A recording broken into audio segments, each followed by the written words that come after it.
Hello दोस्तों, स्वागत है आपका science with Ajit sir YouTube channel पर।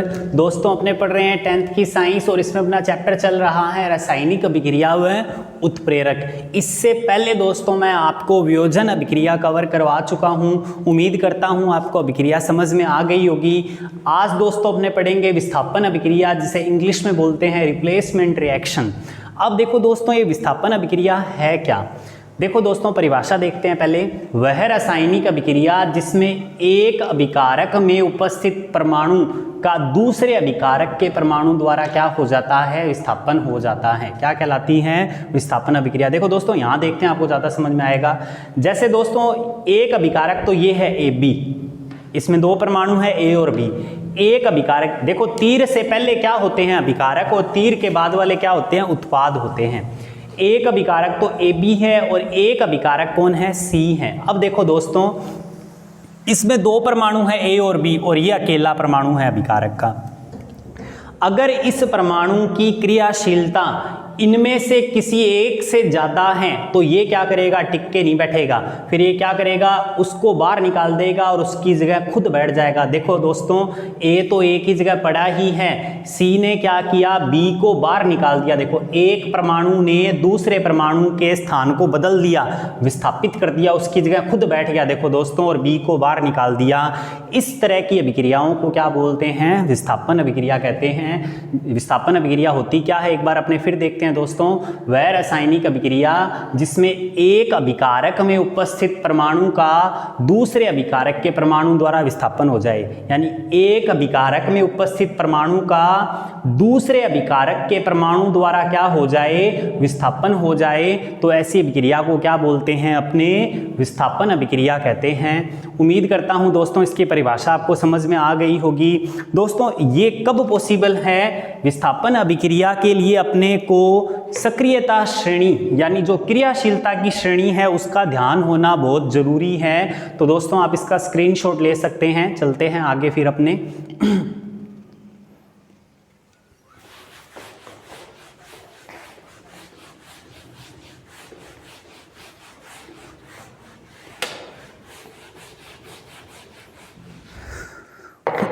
देखो दोस्तों,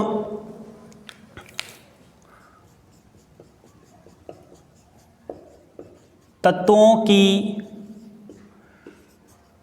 सक्रियता श्रेणी या फिर क्रियाशीलता श्रेणी, इसका ध्यान होना बहुत जरूरी है। इसके बिना आप ये विस्थापन अभिक्रिया नहीं कर सकते दोस्तों। हालांकि हो जाएगी पर कुछ अभिक्रियाओं में रुक जाओगे। तो देखो दोस्तों, इसकी एक ट्रिक है। आप हालांकि वैसे तो देखो सारे तत्वों को अगर यूज़ किया जाए तो बहुत लंबी बनेगी। मैं सिर्फ आपको 10th स्टैंडर्ड की जो श्रेणी बनी हुई है वो ही बता रहा हूँ। वैसे तो ये काफ़ी लंबी होगी, वो आपको मैं फिर कभी बताऊँगा। देखो ध्यान से, के किसी का नाम है, अपने ट्रिक बना रहे हैं वैसे ही। के ने काम जाना, के ने काम जाना, फिर भी हाइड्रोजन क्यों होगा आज ऑस्ट्रेलिया। ये दोस्तों, आपके जो 10th में जो एलिमेंट दिए हुए हैं उनको जोड़कर मैंने एक ट्रिक बनाई है। अगर आपको अच्छी लगे तो आप याद रख लेना, बाकी आप अपने हिसाब से भी ट्रिक बना सकते हो। के ने काम जाना, मतलब काम सीख गया कोई, के किसी का नाम है, के ने काम जाना, फिर भी हाइड्रोजन क्यों होगा आज ऑस्ट्रेलिया। भी हाइड्रोजन भी किसी और का नाम ले लेते हैं दोस्तों। भी के बेचारा कोई काम सीख गया है, हाइड्रोजन को कहा था भी तू मेरी हेल्प करवाना, के काम सीख गया, के काम करने की तैयारी में है, और हाइड्रोजन भाई साहब कहाँ चले गए हैं? ऑस्ट्रेलिया चले गए हैं। तो आप इस तरह से एक ट्रिक बना सकते हो, के ने काम जाना, फिर भी हाइड्रोजन क्यों होगा आज ऑस्ट्रेलिया। अब देखो दोस्तों, इनसे अपने एलिमेंट बनाते हैं भी कौन कौन सा एलिमेंट है।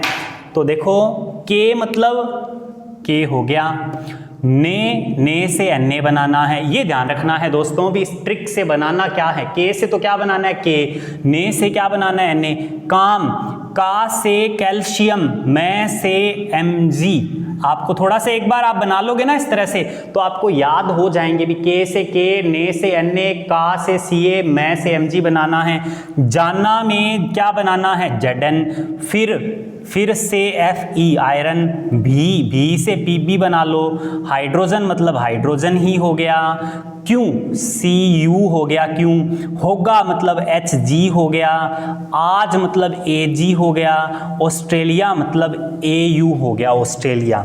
तो देखो दोस्तों इस तरह से पहले आप ट्रिक याद कर लो, फिर इस तरह से आप ये ट्रिक बना लेना।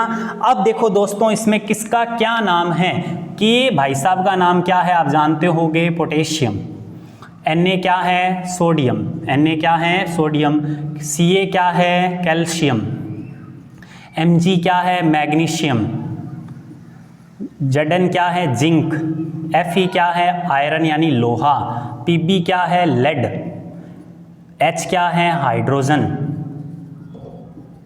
Hg क्या है मरकरी यानी पारा जो थर्मामीटर में भरा होता है, Ag क्या है सिल्वर और Au क्या है सोना यानी गोल्ड। अब देखो दोस्तों ये है एलिमेंट्स जो आपकी 10th की बुक में दे रखे हैं। वैसे देखो दोस्तों ये ट्रिक बहुत लंबी होती है, 12th में जो अपने ट्रिक पढ़ते हैं वो तो काफ़ी एलिमेंट है, लेके बांके बारात खाना ना मांगे आलू मिर्च जाना करे, फिर CD को निकाल सन पीला हाइड्रोजन गैस कल पिटे, मतलब काफ़ी लंबी ट्रिक है जो अब यहाँ बताने का कोई मतलब नहीं है आपको। अब देखो दोस्तों इसमें से ध्यान क्या रखना है, जब आप इस श्रेणी में नीचे आओगे तो क्रियाशीलता क्या हो जाएगी, क्रियाशीलता कम हो जाएगी, ये ध्यान रखना है दोस्तों। इसका मतलब ये हुआ भी जो इसमें ऊपर हैं वो क्या हैं, अधिक क्रियाशील तत्व हैं, क्या हैं अधिक क्रियाशील एलिमेंट हैं, और जो नीचे हैं वो क्या हैं कम क्रियाशील एलिमेंट हैं। तो आपको ये ध्यान रखना है। अब देखो दोस्तों विस्थापन अभिक्रिया को अपने समझते हैं, तो मैं आपके सामने एक अभिक्रिया ले रहा हूँ, 2 अभिक्रियाएं लिखता हूँ, आपको बताना है कौन सी अभिक्रिया संभव है और कौन सी नहीं है। तो देखो दोस्तों एक अभिक्रिया तो मैंने ये ली, ये भाई साहब है Cu यानी कॉपर और सल्फेट यानी SO4, और मैंने अभिक्रिया किससे करवा दी, जिंक से। और एक अभिक्रिया दोस्तों मैं ये ले लेता हूँ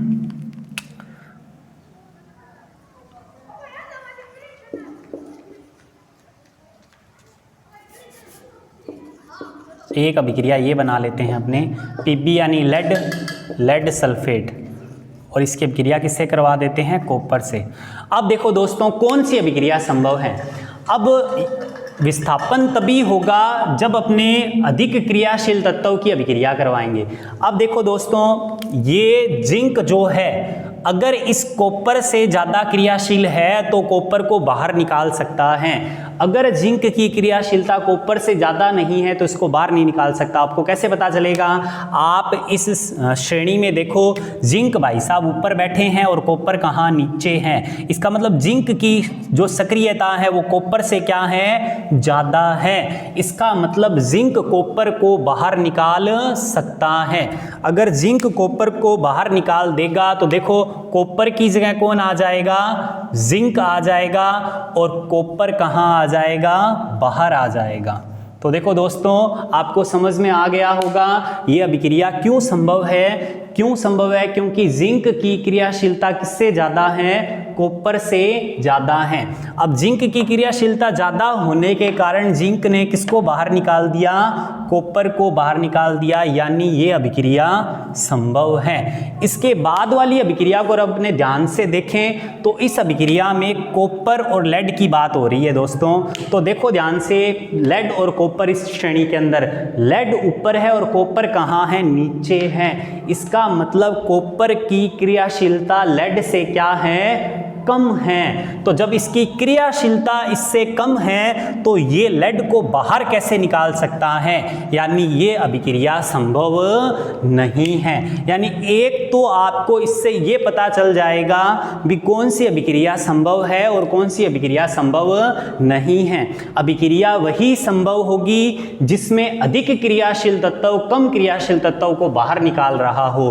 अब कम क्रियाशील तत्व अधिक क्रियाशील एलिमेंट को बाहर निकाल निकाल नहीं सकता, यानी ये अभिक्रिया संभव है और ये अभिक्रिया संभव नहीं है।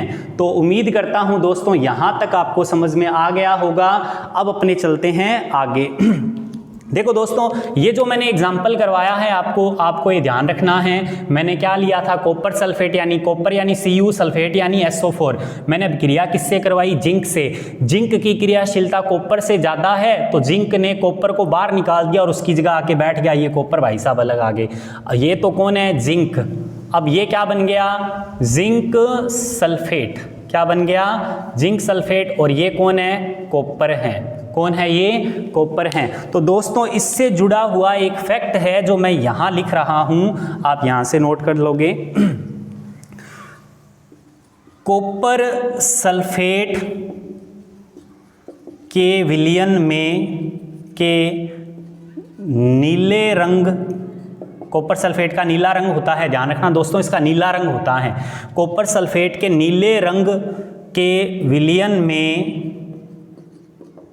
जिंक की छड़ या जिंक पाउडर डाल दो या जिंक छड़ जो मैंने डाली है, जिंक की छड़ डालने पर कॉपर सल्फेट के स्थान पर, देखो कॉपर सल्फेट की जगह क्या बन गया, कॉपर सल्फेट के स्थान पर जिंक सल्फेट बन जाता है। अर्थात सीधा लिख लो, जिंक सल्फेट बन जाता है जिससे विलयन का नीला रंग लुप्त हो जाता है या गायब हो जाता है। आपसे क्वेश्चन पूछा जाएगा भी कॉपर सल्फेट के नीले रंग के विलयन में जिंक की छड़ डालने पर विलयन जो है मतलब उसका रंग क्यों गायब हो जाता है, तो आप क्या बताओगे, पहले तो आप ऊपर ही ऊपर एक लाइन लिखोगे, यह विस्थापन अभिक्रिया के कारण होता है, यह विस्थापन अभिक्रिया के कारण होता है। अब आप यहाँ बताओगे भी कॉपर सल्फेट के, ये पूरा आंसर हो गया उस क्वेश्चन क्या, भी यह विस्थापन अभिक्रिया के कारण होता है। होता क्या है, कॉपर सल्फेट के नीले रंग के विलयन में जिंक की छड़ डालने पर कॉपर सल्फेट के स्थान पर क्या बन जाता है, जिंक सल्फेट बन जाता है, जिससे विलयन का नीला रंग क्या हो जाता है, लुप्त हो जाता है। अब देखो दोस्तों, भी नीला रंग था किसका, कॉपर सल्फेट का। अब यहाँ विस्थापन अभिक्रिया हो गई और विस्थापन अभिक्रिया के कारण कॉपर सल्फेट की जगह बन कौन गया, जिंक सल्फेट। अब जब कॉपर सल्फेट बचा ही नहीं तो नीला रंग कहां से आएगा, बनी जिंक सल्फेट गया तो नीला रंग क्या हो जाता है, गायब हो जाता है। तो उम्मीद करता हूं दोस्तों यहां तक आपको समझ में आ गया होगा। आप इसका स्क्रीनशॉट ले सकते हैं। चलते हैं अपने आगे। तो देखो दोस्तों, आपको यहां तक चीजें समझ में आ गई होगी। अब देखो दोस्तों, इसके एग्जाम्पल मैं कोई भी बना सकता हूं आपके सामने, आप इसका स्क्रीनशॉट ले सकते हैं। चलते हैं फिर अपने आगे।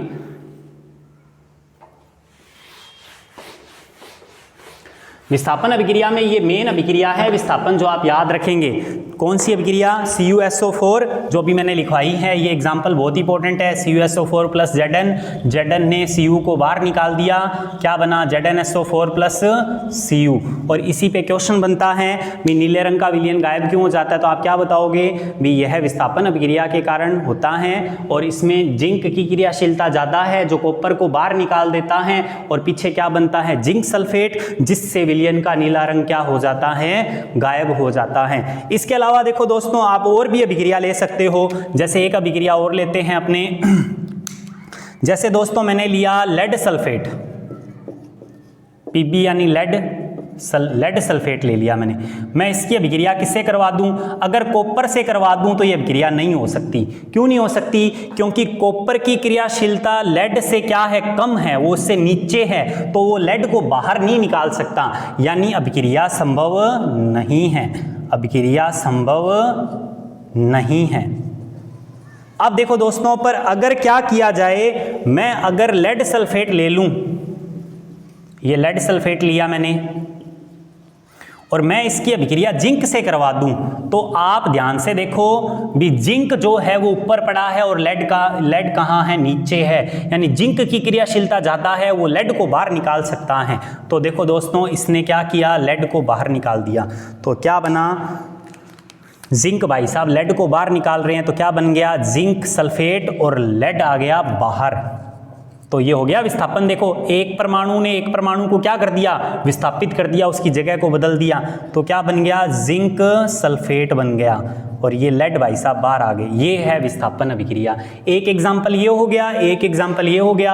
आप एग्जाम्पल ध्यान रखें और इस श्रेणी को अच्छे से याद कर लें। इस श्रेणी में जो ऊपर तत्व होंगे उनकी क्रियाशीलता ज़्यादा होगी और जो नीचे दो तत्व होंगे उनकी क्रियाशीलता क्या होगी, कम होगी। नीचे वाला एलिमेंट ऊपर वाले एलिमेंट को विस्थापित नहीं कर सकता, पर ऊपर वाला एलिमेंट नीचे वाले एलिमेंट को विस्थापित कर सकता है, जो अपने यहाँ पर देखा। ये थी दोस्तों विस्थापन अभिक्रिया। उम्मीद करता हूँ ये अभिक्रिया आपको अच्छे से समझ में आई होगी। और अगर आपको ये कंटेंट पसंद आ रहा है, मेरा पढ़ाया हुआ कंटेंट आपको अच्छा लग रहा है, तो चैनल को सब्सक्राइब कीजिए और ज़्यादा से ज़्यादा वीडियो को शेयर कीजिए, ताकि जो बच्चे और हैं वो अपने से जुड़ें और अच्छे से अपनी स्टडी को कंटिन्यू रखें। तो मिलते हैं दोस्तों नेक्स्ट वीडियो में।